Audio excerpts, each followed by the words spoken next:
Water is the lifeline of the West. That's why everything from farming to restaurants to your front lawn depends on our snowpack. Up next, Idaho News 6 takes an in-depth look at how the next couple of months will determine how we live our lives in Idaho. I'm outdoor reporter Steve Denton. Idaho ski resorts have not got any meaningful snow in more than a month. I'm going to see what that means for Bogus Basin.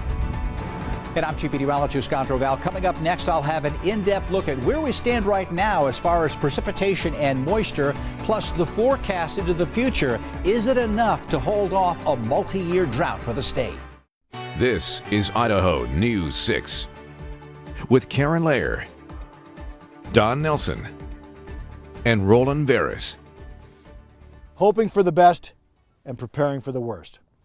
Good evening, I'm Don Nelson with this special Idaho News 6 newscast dealing with our water supply outlook for this year and beyond. Farmers, ranchers, restaurants, and recreation, Idaho's most precious natural resource is water. I'm on the banks of Lucky Peak Reservoir just about 10 minutes east of Boise. Built in the 1950s, initially the Lucky Peak Dam served a safety role. Flood control, keeping heavy spring rains from overflowing the banks and drowning property downstream along the Boise River. Now this reservoir and Arrow Rock Reservoir, 15 miles up the river, hold the lifeblood of our high desert climate.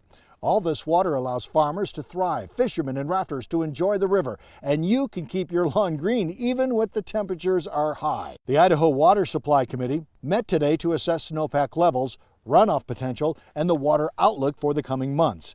From the fall and into early winter, we were optimistic rain and snow would possibly bust the ongoing drought in southwest Idaho that we have been experiencing. Tonight, that conclusion is not so certain.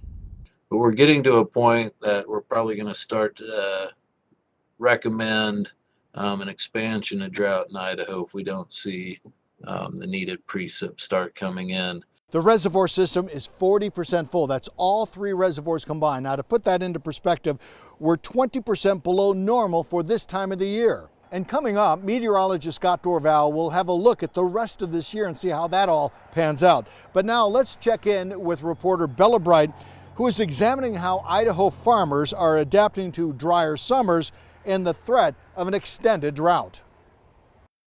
With Idaho's long-lasting drought unlikely to end this year, local farmers are feeling impacts that could in turn hurt those who rely on fresh local produce.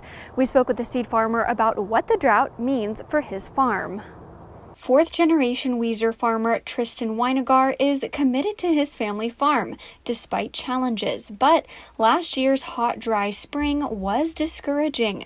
As a state that relies heavily on agriculture, lack of water takes a huge toll. Last year it was windy in the spring, no moisture, and it was hot, 110 degrees or so hot. And besides that, you have the uncertainty of the markets, and then uncertainty of water. And if we don't have water, we can't grow our crops and people can't eat. Predictions of another drier than normal spring indicate there won't be much relief from the drought. Now, drought is something that's mostly out of our control, but we do the best that we can to control the controllables.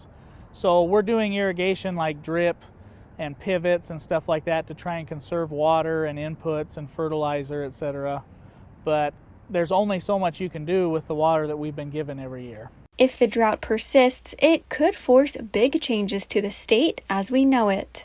Because we grow so much seed here in the Treasure Valley, we can't afford to have 2 or 3 years in a row of drought. And that'll mean that we'll have to grow the seed somewhere else because the seed is so important. It's not just farmers feeling the impacts of a limited water supply. It's also impacting how Idahoans spend their time in the outdoors. Our Steve Dent has more about how ski resorts are adjusting and planning ahead for the future. Idaho ski resorts got off to a beautiful start with so much snow in December. I'm outdoor reporter Steve Dent, and I'm up here at Bogus Basin, who hasn't got any meaningful snow in more than a month. So I sat down with the general manager to see how that's impacting this nonprofit resort. Which started off huge, and we're well over average. We're now just slightly below average in snowfall. There is snow expected next week, but I'm not going to hold my breath. We've been told that before. Check out the difference in snow from December to the same shot taken today. But Brad Wilson says the lack of snow hasn't discouraged skiers and snowboarders from visiting the mountain. When tickets went on sale Wednesday night for Saturday, Bogus Basin had 23 fewer tickets sold this week compared to last week. Which is just a minuscule amount. So business is holding up well. I think people love the weather. They love the fact that the road is pretty much dry and easy to come up. To counteract the lack of snow, Bogus Basin has used snowmaking machines to build new terrain park features. And they say they've done more grooming this year than ever before. It is beautiful up here. The scenery is gorgeous. They do a great job of grooming. But I also asked Brad Wilson if he has concerns for the future of skiing and snowboarding because of climate change. And he told us that's why Bogus Basin has invested $10 million in snowmaking equipment. But I think overall, it's not time to panic yet, but we're planning, in best case scenarios, you plan for the worst and expect the best. And we're going to get there. We're going to make sure that we can handle the worst of times, and in the best of times, we'll be in a great shape. And that's just kind of the way the ski industry looks at the lack of snow, taking a look at the positives, like the cleared roads going up and down to Bogus Basin and enjoying this bluebird day. Steve Dent, Idaho News 6. I'm Good Morning Idaho's weather anchor Frankie KATIFIAS with some history of the drought here in Idaho.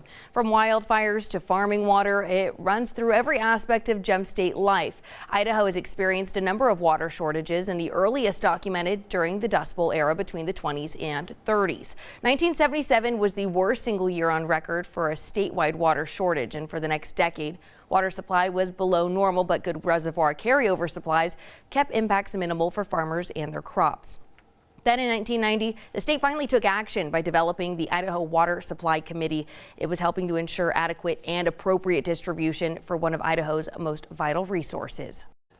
Well, when we lack that precious resource, of course, the drought situation gets worse. Let's take a look at a loop from last year to where we are now. This was last year, less than 25% of the state under any type of drought, which was great. Then we had a very dry autumn and a hot and dry summer. That created the drought and exacerbated it across all of the Northwest and the West. Exceptional drought over 25% of the state. The Big Wood, the Wood River and up into the Lost Basins was the worst location in northern Idaho. Then we had the heavy snows in December and somewhat of a removal of a good portion of the drought. And now you see here no exceptional drought over Idaho, which is great news, but the Water Committee is thinking about recommending expanding the drought because it has been so dry over the last month. Let's look at the water situation in our reservoir system. 3 reservoirs. You've got Anderson Ranch, Arrow Rock, and Lucky Peak. You put them all together, it's 40% full right now. That's 20% below normal and 24% below where we were last year at this time. How much water's in the snowpack locked in there close to normal, but we've been losing ground because we haven't had that moisture. So these numbers are pretty good, but the latest stream flow forecasts are not good. They're getting close to average, but maybe dropping below average through much of the Northwest. After a promising start to the season, it just does not look as good. So the forecast here, spring of 2022, we may have above normal precipitation for northern Idaho and Washington from March, and then the drier air is going to start to move its way in. California, we go into summertime, it's dry anyway, but even then below normal precipitation and probably a very hot, dry summer again, unfortunately. Next autumn, the trend, if we look out that far, right now looks like below normal, and that critical time next winter, early indications, this can change, but early indications show that we would still have a chance of going below normal again. And these multi-seasons of having below normal precipitation will unfortunately help to develop what experts are concerned about, a multi-year drought once again. Take Idaho News 6 with you. Download the app from your app store. We'll be right back. This is Idaho News 6. An increase to the grocery sales tax credit is now headed to the Senate after passing the House today. The House voted 40-27 to pass the $20 increase. For those under 65, this credit would go from $100 to $120, and for those 65 and older, the credit would increase from $120 to $140. Bill sponsor Representative Jim Addis says the increase would account for more than the rate of inflation between 2015 and today. He says according to the Legislative Services Office, $12 would account for inflation in that time frame. Some who testified against the bill said the House should repeal the grocery tax rather than just raising the credit. Others against the bill point out Idahoans would not receive this increased credit for 2 years. A bill aimed at helping parents address their children's learning loss is moving along inside the State House.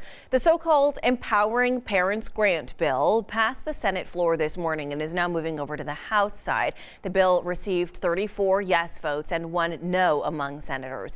The bill looks to give parents anywhere from $1,000 to $3,000 through the grant for additional educational expenses like tutors. Both public and non-public K-12 students would be eligible for this grant. And as we've reported, Idaho's early reading scores are still below pre-pandemic levels. State data shows only 51% of K-12 students are reading at grade level. And I'm Chief Meteorologist Scott Dorval. High pressure giving us warm, dry conditions right now, but a storm system to our west is going to bring some snow to Idaho. I'll tell you where and when coming up next. Meteorologist Scott Dorval with the Idaho News 6 forecast. Well, for the second consecutive day, warm air surging in from the west and blasting into the Treasure Valley. It hit 50 yesterday, and here we are above 55 at the high temperature in Boise today. Many places coming close to 60 degrees in the Treasure Valley. It was 64 in Rome, Oregon. That warm air spreading on in. Still some cool air in eastern Idaho, but we're really feeling the milder temperatures. And in Oregon, it's been amazing. Look at this, Bend, Oregon, 72 degrees. Bend to Bend, beautiful location, 72. And I mentioned yesterday Brookings had hit 79 along the coast, 83 degrees. It's just a little bit inland, but about a mile. It's still chilly right on the beach. But I got to tell you, that's some pretty warm air. Unfortunately, that's that ridge of high pressure. Remember the one that hit us last summer? Big old high pressure ridge with the heat. As it's pushing inland, it's influencing us with that warm weather again, which doesn't necessarily bode well if this continues into the summertime.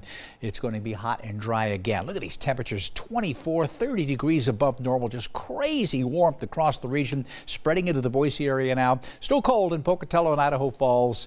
But that's pretty typical this time of year to keep it on the chilly side. A little disturbance sliding by to our east. Look how clear the sky has been outside of a little low cloud cover. This is the big influence right here, this warm high pressure ridge, the center of it, again, coming across southwest Oregon and northern California. It is just hot with some fires, or at least a fire developed not long ago here along the coast.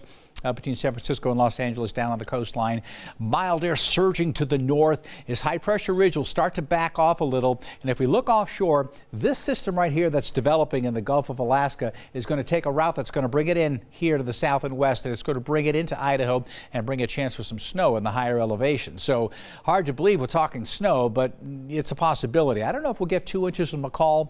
It's actually probably going to start as a rain-snow mixture and then maybe turn over to some snow. The valley will be, again, just a slight chance for some showers. That's really it, and still really mild weather coming on in. Extended forecast for McCall does show a nice weekend ahead. Temperatures near 40 Friday, Saturday, and Sunday. A lot of sunshine. Then on Monday, that rain-snow mixture, which will trend towards snow later in the day. And then it gets colder a little bit, just a little bit colder as we go into the middle part of next week. Here's the snow on our skiers' forecast. Sunday night, actually more Monday night through Monday night into Tuesday, and there's maybe 4 inches of snow. There's a chance for a little bit more snow in here as well on the European computer model, but these are pretty paltry amounts here, unfortunately.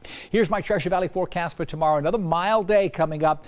I've got temperatures near 50. They could be a little higher. They've been trending higher than what the charts have been showing, so close to 50 in Boise as well. A little bit of a northwesterly breeze tomorrow. There could be some low clouds and fog in the western valley as well. Garden Valley hits 47. There are places in the Boise Mountains hitting the 60s today at 5,000 and 6,000 feet. But notice McCall at 40 degrees and the forecast for Ketchum tomorrow around 41. Again, pretty nice weather. Here's that extended forecast for the Treasure Valley. In the 40s, 46 degrees on Sunday, a mild weekend, a slight chance for shower on Monday, and it stays mild into next week. Crossing the street seems like a simple task. So in 2022, why is it still a challenge for more than 50 million Americans? We'll have the answer coming up.